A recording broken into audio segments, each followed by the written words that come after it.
जग बदलणारा बाप माणूस. लेखक जगदीश ओहोळ. भाग 15. नवा पर्याय. ज्या ज्या गोष्टी नाकारल्या, जे हक्क अधिकार नाकारले, त्या गोष्टींवर डॉक्टर बाबासाहेब आंबेडकर फक्त टीका करत नाहीत, त्यास फक्त विरोध करून सोडून देत नाहीत, तर डॉक्टर बाबासाहेब आंबेडकर अशा प्रत्येक गोष्टीला नवा योग्य पर्याय देतात. ही गोष्ट खूप महत्त्वाची आहे, शिकण्यासारखी आहे. एखाद्या गोष्टीला फक्त विरोध नव्हे तर नवा योग्य पर्याय काय आहे हे जगाला दाखवून देता आलं पाहिजे. डॉक्टर बाबासाहेब आंबेडकर यांचं संपूर्ण आयुष्य व कर्तृत्व जर आपण पाहिलं तर एक गोष्ट तुमच्या नक्की लक्षात येईल. डॉक्टर बाबासाहेब आंबेडकर पूर्ण आयुष्यभर चुकीच्या रूढी, परंपरा, प्रथा, चालीरीती ज्या माणसांचा माणूसपण नाकारतात, त्यांना उघडपणे बाबासाहेब शह देतात, विरोध करतात. अशाच प्रकारे जे पुस्तक माणसांचं माणूसपण नाकारून विषमता, भेदभाव पसरवतं, स्त्रियांचे हक्काधिकार नाकारतं, ते म्हणजे मनुस्मृती. त्या कायद्याच्या पुस्तकालाही बाबासाहेब नाकारतात. फक्त नाकारत नाहीत तर जाळतात. विचार करा, जगातील एक महान पुस्तक प्रेमी, विचारवंत एक पुस्तक जाहीरपणे जाळतात म्हणजे ते पुस्तक किती विषारी असेल. बाबासाहेब आयुष्यात अशा अनेक गोष्टी उघडपणे नाकारतात व त्या का नाकारतोय याचं स्पष्टीकरणही देतात. बाबासाहेबांचा हा सगळा संघर्ष जर अभ्यासपूर्णरित्या पाहिला, लक्षात घेतला तर आजच्या पिढीने या सर्वांमधून शिकण्यासारखी गोष्ट ही आहे की चुकीच्या गोष्टींच्या विरोधामध्ये तुम्हाला निर्भीडपणे, मोठ्या ध्येयाने, ठामपणे उभे राहता आलं पाहिजे.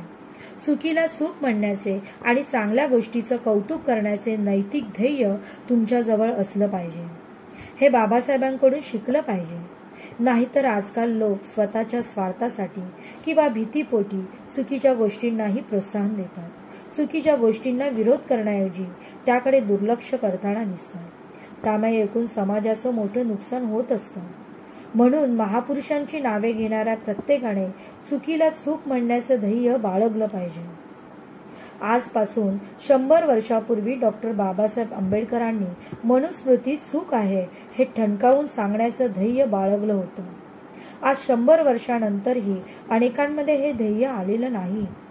कोणत्याही दबावाला बळी न पडता आपली स्पष्ट भूमिका मांडणारे ध्येयवान योद्धा होते डॉक्टर बाबासाहेब आंबेडकर.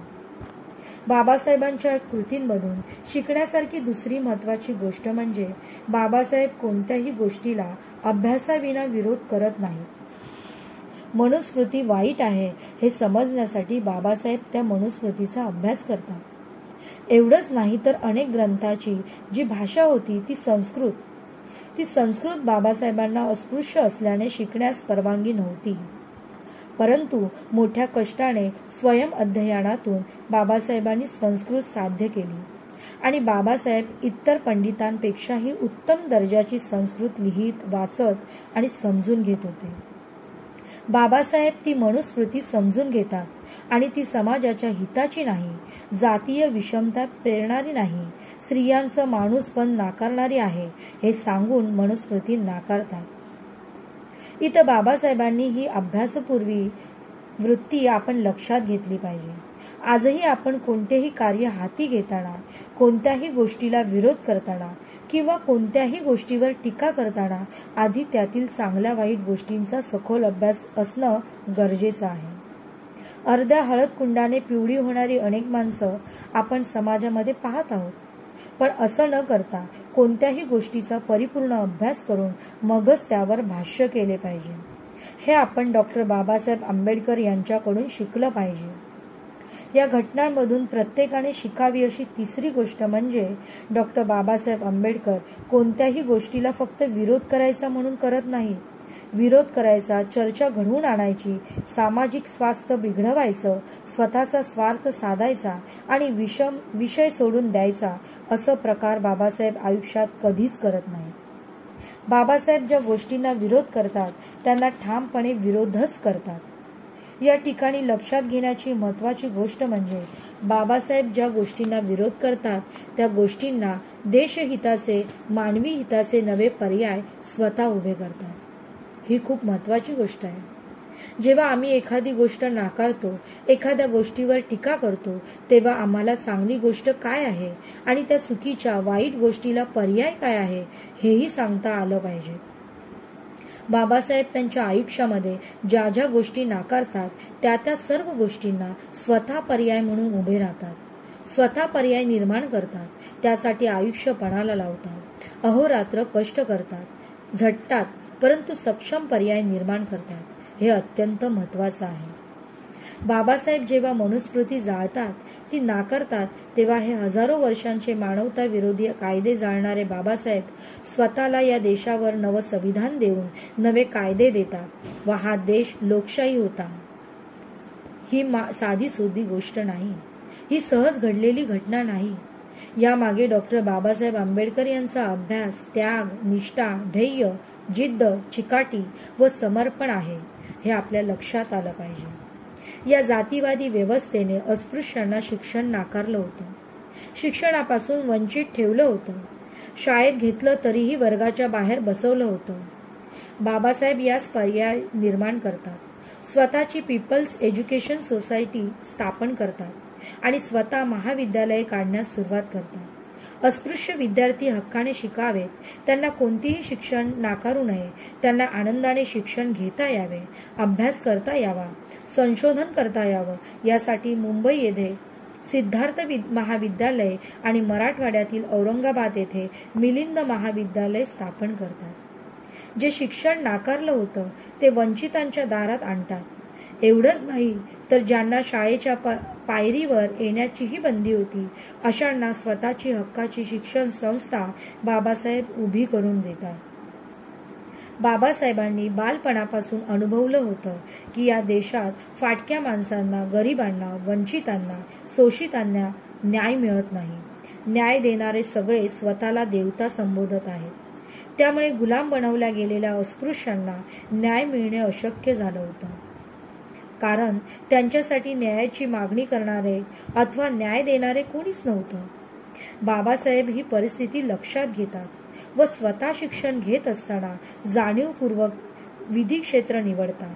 विधी क्षेत्र निवडून बाबासाहेब केवळ एखाद्या जिल्हा कोर्टात उभे राहणारे वकील होत नाहीत, तर बाबासाहेब जगातील सर्वोत्तम असणाऱ्या लंडनमधील ग्रेज इन कोर्टातून बॅरिस्टर ही पदवी घेतात आणि जागतिक दर्जाचे वकील होतात. बाबासाहेब अशी वकिली आणि असा युक्तिवाद करतात की त्यांचा युक्तिवाद ऐकण्यासाठी अनेक ज्येष्ठ विधिज्ञ व न्यायाधीश सुद्धा कोर्टात आवर्जून उपस्थित राहायचे. मुंबईत येऊन बाबासाहेब जेव्हा वकिलीची प्रॅक्टिस करायला लागतात, तेव्हा या देशातील अस्पृश्यांना, गरिबांना, शोषितांना आपल्या हक्काचा कोणीतरी वकील आता आलेला आहे आणि तो कोर्टात आपल्या बाजूने उभा राहून आपल्याला न्याय मिळवून देणार आहे, हा विश्वास वाटायला लागतो. या विश्वासाने दररोज बाबासाहेबांकडे असंख्य लोक आपली गाऱ्हाणी, तक्रारी घेऊन यायचे आणि न्याय मिळवून द्या ही विनंती करायचे. बाबासाहेब त्यांना धीर द्यायचे, विश्वास द्यायचे की होय, मी तुम्हाला न्याय मिळवून देईन. त्या गरिबांकडून कोणतीही मोठी पैशाची अपेक्षा न ठेवता बाबासाहेब त्यांच्या केस लढायचे. इतकंच नाही तर अनेक फिर्यादी हे मुळातच जुलामाने खचलेले असायचे. गरिबी तर पिढ्यानपिढ्या चालत आलेली. ते बाबासाहेबांकडे यायचे तर माघारी जायलाही त्यांच्याकडे पैसा नसायचा. तेव्हा बाबासाहेबच त्यांना खिशातले पैसे काढून घरी माघारी जायची व्यवस्था करायचे. जर मुक्काम करायची वेळ आली तर उघड्यावर इथं तिथं मुक्काम न करू देता बाबासाहेब त्यांना घरी घेऊन जायचे. बाबासाहेबांच्या आयुष्यातील एक प्रसंग खूप महत्वाचा आहे. एकदा बाबासाहेबांचे काही पक्षकार न्यायालयात आलेले होते. खटला संपता संपता उशीर झाला. त्यांना माघारी जाणं आता शक्य नव्हतं. बाबासाहेब त्यांना मुक्कामाला आपल्या घरी घेऊन गेले. दिवसभर बाबासाहेब आणि त्यांचे हे सर्व पक्षकार सगळेजण कोर्टात असल्याने धावपळीने उपाशी होते. सर्वांना कडाडून भूक लागली होती, पण आता घरात जेवण नव्हतं. बाबासाहेब स्वतः स्वयंपाकघरात गेले आणि बाबासाहेबांनी त्या सर्वांसाठी जेवण बनवलं.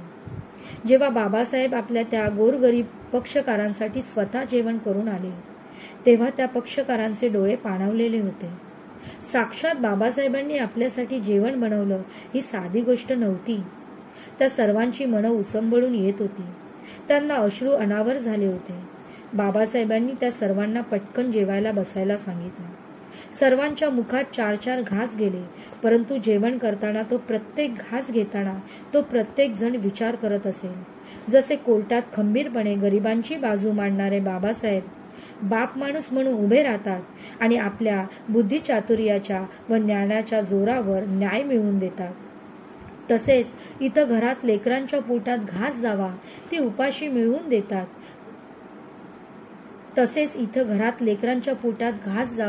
ती उपाशी राहू नयेत म्हणून आई होऊन स्वतः स्वयंपाक बनवून जेवण करून वाढणारे हक्काने समाजाला जेवायला घालणारे डॉक्टर बाबासाहेब आंबेडकर ही माऊली आज साक्षात त्यांच्या समोर होती. उगीच बाबासाहेब या दीनदलितांची आई आणि बाप हे झाले नाहीत. बाबासाहेबांचा भिवा ते बाबासाहेब होण्याचा हा प्रवास असा झालेला आहे हे आम्ही लक्षात घेतलं पाहिजे. परदेशातील शिक्षण पूर्ण करून डॉक्टर बाबासाहेब आंबेडकर जेव्हा भारतात आले आणि सामाजिक आंदोलनांना त्यांनी सुरुवात केली, तेव्हा प्रस्थापित पक्ष म्हणून काँग्रेस हा एकच मोठा पक्ष होता. त्या काळात अस्पृश्यांचे प्रश्न मांडणारे डॉक्टर बाबासाहेब आंबेडकर यांना राजकीय नेतृत्व काँग्रेसने स्वीकारले शक्यच नव्हतं आणि काँग्रेस स्वीकारतही नव्हतं.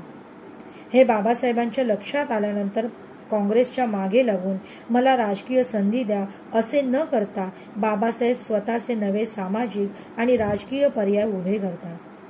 त्यासाठी डॉक्टर बाबासाहेब आंबेडकर स्वतंत्र मजूर पक्ष, शेड्यूल कास्ट फेडरेशन असे राजकीय पक्ष उभे करतात. हे यशस्वीही करून दाखवतात. बाबासाहेबांच्या स्वतंत्र मजूर पक्षाला 1937 सालच्या निवडणुकीत घवघवीत यश मिळाले. डॉक्टर बाबासाहेब आंबेडकर मुंबई प्रांतात विरोधी पक्षनेते म्हणून स्वतःचं राजकीय अस्तित्व निर्माण करतात. ही साधी घटना नाही. ज्या काळात अस्पृश्य म्हणून तुम्हाला शिकूनही घेतलं जात नव्हतं, त्या काळात अस्पृश्य समाजातील एक तरुण उठून उभा राहतो, बंड करतो, स्वतःचा राजकीय पक्ष निर्माण करतो आणि मुंबई असेंब्लीमध्ये 15 आमदार निवडून आणतो. याची देशव्यापी असणाऱ्या काँग्रेसला दखल घ्यावी लागली आणि बाबासाहेब हे राजकीय नेतृत्व म्हणून अस्तित्वात आले.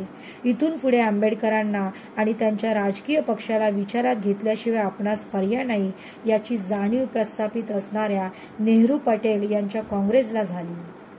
ही ऐतिहासिक आणि प्रेरणादायी घटना आहे. जे नव्याने राजकारणात येऊ इच्छितात, ज्यांना कोणतीही राजकीय पार्श्वभूमी नाही, ज्यांच्याकडे पैसा नाही, ज्यांना प्रस्थापित पक्ष संधी देत नाहीत, अशा देशातील सर्व नवतरुणांनी या घटनेतून शिकण्याची गरज आहे.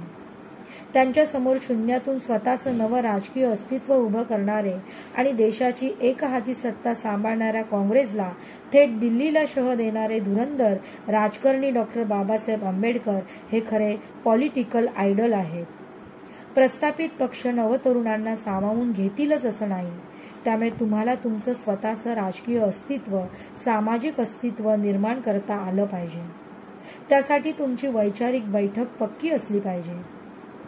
तुमच्या संघटनेचे, पक्षाचे अजेंडे, ध्येय धोरणे समाजहिताचे व एकूण व्यवस्थेवर परिणाम करणारे असले पाहिजे. हे आपण डॉक्टर बाबासाहेब आंबेडकरांकडून शिकले पाहिजे. एवढेच नव्हे तर डॉक्टर बाबासाहेब आंबेडकरांचा पक्ष हा शोषितांना, वंचितांना, शेतकऱ्यांना आणि कामगारांना न्याय देणारा असा सर्वसमावेशक असा पक्ष होता. सर्वसमावेशक राजकारण आजच्या तर नवतरुणांना करता आलं पाहिजे. या ठिकाणी लक्षात घेतलं पाहिजे की ज्या समाजाचे राजकीय अस्तित्व कायम नाकारले होते, त्या समाजातील बाबासाहेबांनी स्वतः राजकीय पक्ष निर्माण केले व ज्यांना या राजकारणात कधीच स्थान नव्हतं अशा शोषित वंचितांना संधी दिली आणि निवडून आणलं. नेते निर्माण केले, आमदार केले, खासदार केले. त्यासाठी स्वतःचं राजकीय अस्तित्व उभं करता आलं पाहिजे. तरच तुम्ही समाजातील इतरांना संधी देऊ शकता. भारतात माणसाचा, मानवतेचा होणारा सगळा छळ धर्माच्या नावाने केला जात होता. धर्माच्या नावाने हक्क, अधिकार नाकारले जात होते. धर्माने ही सर्व बंधने घातली आहेत. धर्माने ही चातुर्वर्ण व्यवस्था निर्माण केली म्हणून तुम्ही शूद्र आहात, गुलाम आहात अशा प्रकारे धर्माची भीती घालून हजारो वर्ष माणसासारख्या माणसांना जनावरांप्रमाणे वागवलं जात होतं. पण त्या धर्मात ज्याचं देव म्हटलं होतं, प्रार्थनेसाठी प्रार्थनास्थळी त्या देवापर्यंत जाण्याचाही हक्क अधिकार त्याच धर्मातील माणूस असणाऱ्या अस्पृश्यांना नव्हता. म्हणजे अस्पृश्य त्याच धर्मातील असूनही त्यांचे सर्व अधिकार नाकारले होते. आयुष्याच्या शेवटच्या काळामध्ये डॉक्टर बाबासाहेब आंबेडकरांनी आपल्या आयुष्यातील हे सर्वात महत्त्वाचे कार्य हाती घेतले. ते म्हणजे ज्या धर्माने माणसाचं माणूसपण नाकारलं, तो धर्म मी नाकारतो असे सांगत त्या धर्मालाही नवा मानवतेचा, माणसाला माणूस मानणारा बुद्धांचा बुद्ध धर्म हा पर्याय दिला व 14 ऑक्टोबर 1956 रोजी आपल्या लाखो अनुयायांसमोर नागपूर येथे बुद्ध धम्म स्वीकारला. बाबासाहेबांनी आपले अनुयायांसह केलेले हे धर्मांतर जगाच्या पाठीवरील सर्वात मोठे धर्मांतर आहे. एकाच वेळी एकाच महामानवासह इतक्या मोठ्या प्रमाणावर त्यांच्या अनुयायांनी एका धर्मातून दुसऱ्या धर्मात प्रवेश करावा अशी जगातली ही विश्वविक्रमी घटना आहे. अशा प्रकारे डॉक्टर बाबासाहेब आंबेडकर यांचे संपूर्ण आयुष्य जर आपण पाहिलं तर डॉक्टर बाबासाहेब आंबेडकरांनी नवी व्यवस्था निर्माण करण्याचा, तसेच ती व्यवस्था सर्वसमावेशक असावी यासाठी प्रयत्न केल्याचे दिसून येते. धन्यवाद.